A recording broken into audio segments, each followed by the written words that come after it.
Hello guys, इस video में हम विजन आईएएस करंट अफेयर मार्च 2020 का पॉलिटी वाला पार्ट आगे कवर करेंगे। अगर आपने पहला पार्ट मिस कर दिया है तो मैंने डिस्क्रिप्शन में उसका लिंक शेयर कर दिया है। इफ़ यू वांट आप वहाँ जाकर देख सकते हैं। So let's start. Next topic है हमारा एंटी डिफेक्शन लॉ। तो ये न्यूज़ मध्य प्रदेश से रिलेटेड है। एमपी के लेजिस्लेटिव असेंबली से 22 मेंबर्स ने अपना रेजिग्नेशन लेटर स्पीकर को दे दिया है। इसका मतलब वो रूलिंग पार्टी से अलग हो गए हैं। इसका रिजल्ट ये हुआ है कि वहाँ की सरकार गिर गई एक ही दिन में। तो यहाँ पे एंटी डिफेक्शन लॉ को अवॉइड करने में वो सक्सेसफुल हो गए हैं और anti defection law ineffective proof हुआ है। तो एंटी डिफेक्शन लॉ को समझते हैं। ये 10th शेड्यूल में रखा गया है और इसको 52nd अमेंडमेंट के थ्रू कॉन्स्टिट्यूशन में लाया गया था। तो ये लॉ अब है क्या, ये देखते हैं। इस लॉ में कहता है कि लेजिस्लेटर्स को डिस्क्वालीफाई किया जा सकता है on the grounds of defection presiding officers के द्वारा।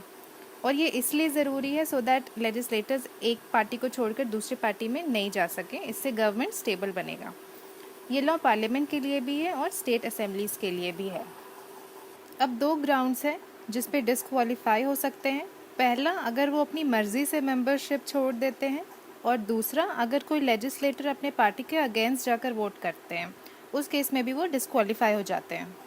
अगर कोई इंडिपेंडेंट मेंबर है और इलेक्शन के बाद वो कोई पॉलिटिकल पार्टी ज्वाइन कर ले तो वो डिस्क्वालीफाई हो सकते हैं। और नॉमिनेटेड मेंबर्स अगर कोई पॉलिटिकल पार्टी ज्वाइन करे 6 मंथ्स के एक्सपायर होने के बाद तो वो डिस्क्वालीफाई हो जाते हैं, बिकॉज उनको with in 6 months party join करना होता है कोई। फिर कुछ एक्सेप्शंस भी हैं, जैसे लेजिस्लेटर्स पार्टी चेंज कर सकते हैं without risk of being disqualified. यहाँ पे 2 पॉइंट्स हैं।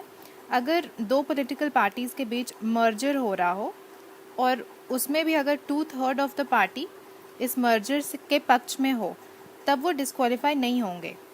और दूसरा है, अगर कोई पर्सन लोकसभा के स्पीकर या फिर राज्यसभा के चेयरमैन इलेक्ट होते हैं, तब वो अपने पार्टी से रिज़ाइन कर सकते हैं।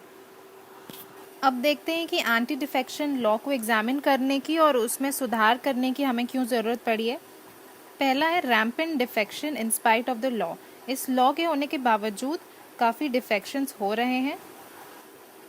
नंबर 2 है questionable position of speaker.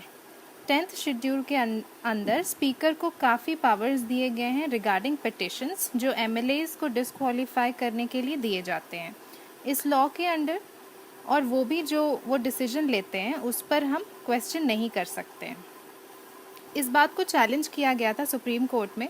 Case का नाम है किहोटो होलोहन केस। इसमें कहा गया था कि स्पीकर्स के decision in deciding petition under anti defection law, इसमें इनका जो भी डिसीजन होगा उसको हाई कोर्ट या सुप्रीम कोर्ट उसकी जांच कर सकती है।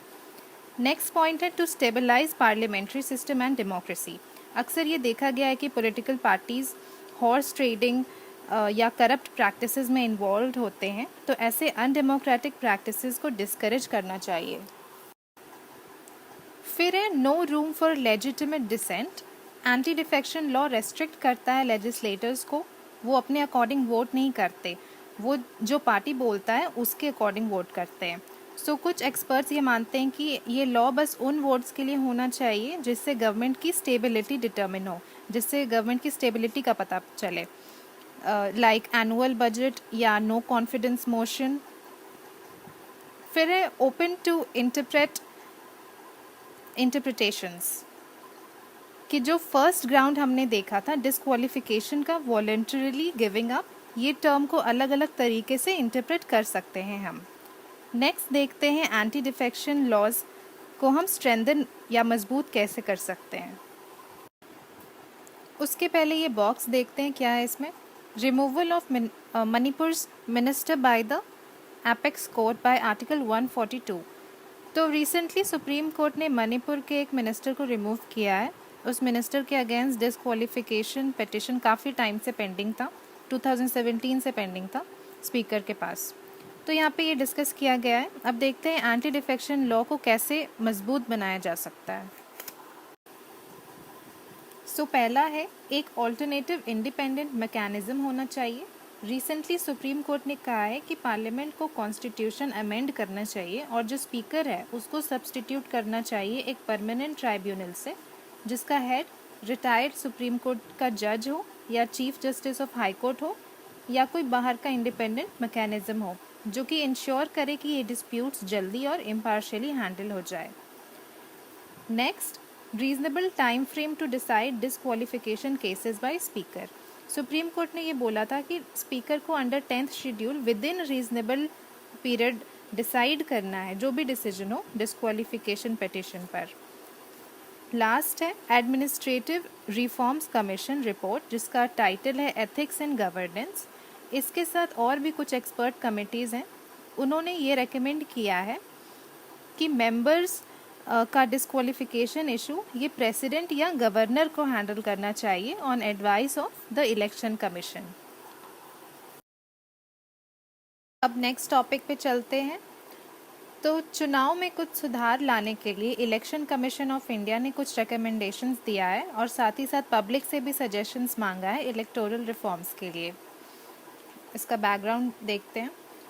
लोकसभा इलेक्शन के बाद इलेक्शन कमीशन ने 9 वर्किंग ग्रुप्स को गठित किया था, कॉन्स्टिट्यूट किया था। इस ग्रुप में शामिल थे ECI officials and state chief electoral officers. इन्होंने ही रिकमेंडेशंस को प्रेजेंट किया है।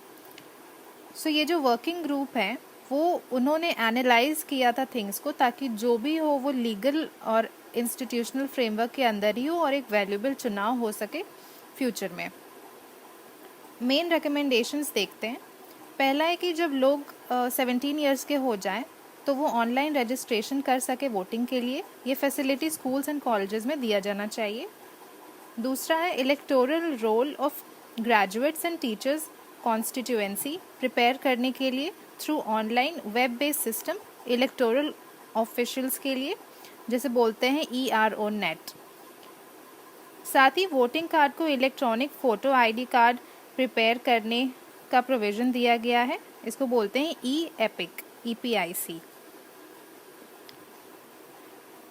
ERO नेट एक ऑनलाइन सिस्टम है इलेक्टोरल ऑफिशियल्स के लिए, ताकि कोई भी वोटर ना छूटे, चाहे उसकी भाषा या शारीरिक क्षमता कुछ भी हो। ये बहुत सारे सेवाएं प्राप्त करने में सक्षम बनाएगा, जैसे इलेक्टर रजिस्ट्रेशन, इलेक्टर कहाँ का है, ये सब इंफॉर्मेशन।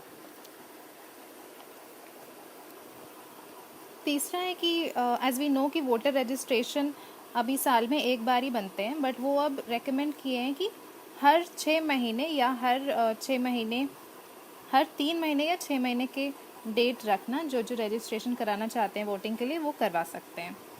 चौथा और लास्ट है वोटर रजिस्ट्रेशन प्रोसेस को इंटीग्रेट या मतलब मिलाने का विद सिटीजन फेसिंग सर्विसेज, यानी जो सर्विसेज अभी सिटीजन्स के लिए चल रही हैं उसमें इंटीग्रेट करने की बात हो रही है, जैसे डिजी लॉकर और उमंग मतलब unified mobile application for new age generation, ताकि लोग अपना रजिस्ट्रेशन ईजिली कर सके। जो भी डॉक्यूमेंट अपलोड करने के लिए कहा जाए वो आसानी से वोटर्स कर सके ऑनलाइन।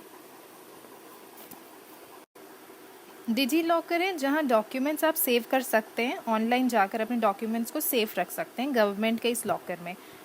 अब ये बॉक्स देखते हैं, related news with voter ID। Election commission ने ये कहा है कि आधार कार्ड को वोटर ID से लिंक करने के लिए बोला है। ये क्यों बोला गया है? क्योंकि नंबर 1 कोई एरर ना हो इलेक्टोरल रोल में, सेकंड है ताकि डुप्लीकेट IDs ना बन जाए वोटर्स की, और थर्ड है ताकि जो माइग्रेंट वोटर्स हैं वो भी अपना राइट सही से यूज़ कर सके। बात करते हैं वोटर फैसिलिटेशन की। सिंगल सिंप्लीफाइड फॉर्म मतलब एक ही सिंगल फॉर्म होगा, उसी में वोटर्स का रजिस्ट्रेशन, चेंज ऑफ एड्रेस या नेम डिलीट करना हो तो इन सब के लिए एक ही फॉर्म से काम हो जाएगा। साथ ही जो persons with disability and senior citizens हैं उनके लिए डोर स्टेप सर्विसेज देने की सुविधा की बात की गई है। नाउ नेक्स्ट बात की गई है इलेक्टोरल सर्विसेज सेंटर्स या वोटर फैसिलिटेशन सेंटर्स को एक्सपैंड करने के लिए, ताकि हर जगह सिटीजन्स को मिल सके electoral services whenever they need. फिर initiatives like digital election calendar, वो कैलेंडर जिसमें वोटिंग, इलेक्शन कब होंगे ये सब से रिलेटेड होता है इन्फॉर्मेशन वहाँ पे। And GIS based electoral Atlas for mapping parliamentary constituencies, assembly constituencies या पोलिंग स्टेशन रखा जाए फॉर पब्लिक इंफॉर्मेशन। नेक्स्ट है identify and implement new voting methods, ताकि वोटर पार्टिसिपेशन बढ़े, साथ ही जो प्रोसेस है वो सिक्योर रहे। फिर है आउटरीच, एजुकेशन एंड अवेयरनेस। ये देखते हैं। फर्स्ट है कि गवर्नमेंट ऑर्गेनाइजेशंस, पीएसयूज और प्राइवेट ट्रेड या इंडस्ट्रियल ऑर्गेनाइजेशंस हैं, इन सभी को एक साथ आकर इलेक्टोरल एजुकेशन एंड अवेयरनेस के लिए वोटर अवेयरनेस फोरम और चुनाव पाठशाला बनाना चाहिए इन पोलिंग स्टेशंस। सेकेंड है इलेक्टोरल लिटरेसी क्लब सेटअप होना चाहिए स्कूल्स एंड कॉलेजेस में। नेक्स्ट है मीडिया को यूज़ करना चाहिए हमें अवेयरनेस फैलाने के लिए, जैसे ब्लॉग्स, सोशल मीडिया, ये सब यूज़ करना चाहिए। वेब टीवी और वेब रेडियो सेटअप करने की बात की गई है ताकि वोटर्स को एजुकेट कर सके। Next community radio stations setup करने की बात की गई है यहाँ पे।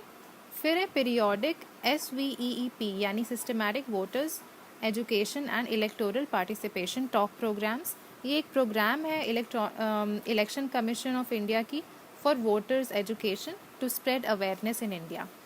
अदर रिकमेंडेशंस क्या है ये देखते हैं। ECI ने कहा है कि पॉलिटिकल पार्टीज़ के एक्सपेंडिचर पर कैप लगाना ज़रूरी है, उस पर रोकथाम ज़रूरी है। नेक्स्ट है print media and social media को रेगुलेट करना है।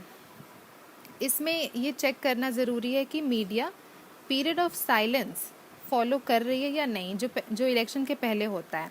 और दूसरा, प्रिंट एंड सोशल मीडिया को 126 ऑफ RP एक्ट 1951 में इंक्लूड करने की बात की गई है। तो ये सारे रिकमेंडेशंस दिए गए हैं इसमें। इसके साथ ही हमारा ये टॉपिक भी ख़त्म होता है। बाकी के जो रिमेनिंग टॉपिक्स हैं वो नेक्स्ट वीडियो में हम समझेंगे। अगर आपको ये वीडियो पसंद आया हो तो प्लीज़ इस चैनल को सब्सक्राइब करिए सो दैट आपको अपडेट्स मिलते रहें। All the best guys.